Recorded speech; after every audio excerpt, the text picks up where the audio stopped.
श्री वासुदेव जी।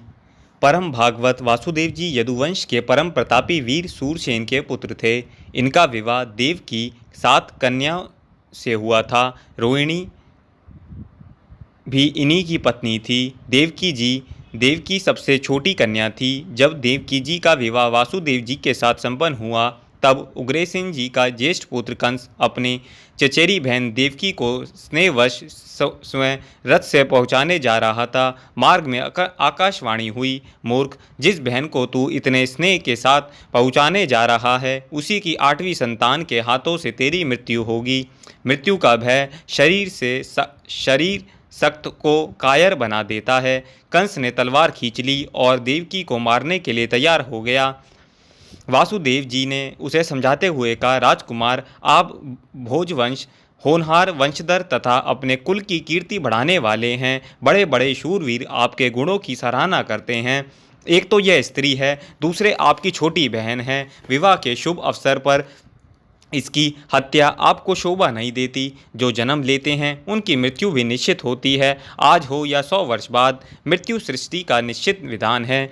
इसे कोई भी टाल नहीं सकता। मनुष्य को ऐसा कार्य नहीं करना चाहिए जिससे उसे अपयश का पात्र बनना पड़े। तुम्हें देवकी से कोई भय नहीं है, इसके पुत्रों से भय है। मैं तुम्हें इसकी प्रत्येक संतान देने का वचन देता हूँ। कंस को वासुदेव जी के वचनों पर विश्वास था। उसने देवकी को मारने का विचार छोड़ दिया। समय आने पर देवकी ने अपने प्रथम पुत्र को जन्म दिया। वासुदेव जी के लिए कोई भी त्याग दुष्कर नहीं था। वह जन्म लेते ही अपने प्राण प्रिय पुत्र को कंस के पास ले गए। कंस ने उनकी सत्यनिष्ठा को देखकर पहले बालक को लौटा दिया, किंतु नारद जी के समझाने पर उसने फिर बालक को मार डाला और वासुदेव देवकी को कारागार में डाल दिया। धीरे धीरे वासुदेव जी के 6 पुत्र कंस की क्रूरता के शिकार हो गए।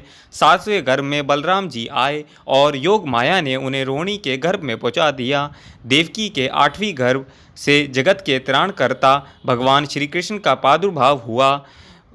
भगवान के आदेश से वासुदेव जी उन्हें नंद भवन पहुँचा आए और वहाँ से यशोदा जी की नवजात कन्या ले आए। कंस ने जब उसे मारना चाहा तो वह उसके हाथ से छूटकर आकाश में चली गई और उसके शत्रु कहीं और प्रकट होने की सूचना देकर अष्टभुजाओं रूप में अंतर्धान हो गई। गोकुल में श्री कृष्ण बलराम को मिटाने के लिए कंस के द्वारा किए गए सभी प्रयत्न निष्फल हो गए। अंत में भगवान श्री कृष्ण के हाथों कंस का अंत हुआ। भगवान के पुनरागमन की प्रतीक्षा में वासुदेव देवकी की दीर्घकालिक साधना पूर्ण हुई।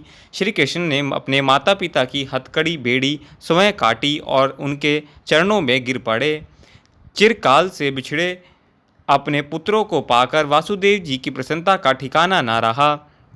भगवान की प्रेम से सनी हुई वाणी सुनकर वासुदेव जी उनके ऐश्वर्य को भूल गए और अपने हृदय के टुकड़ों को छाती से लगा लिया। वासुदेव जी के सौभाग्य की समता किसी से भी नहीं के जा सकती। राम श्याम पिता कहकर सदा उनका सम्मान करते थे और नित्य प्रातःकाल उनके चरण वंदना करते थे। कुरुक्षेत्र भूमि ऋषियों ने वासुदेव जी से कहा, श्री कृष्ण ही साक्षात पूर्ण ब्रह्मा है। भगवान श्री कृष्ण ने अंत में अपने पिता को तत्व ज्ञान का उपदेश दिया। तब भगवान श्री कृष्ण ने प्रभा क्षेत्र में अपनी लीला का स्मरण किया। तब वासुदेव जी भी उन्हीं के साथ परम धाम के लिए प्रस्थान किया।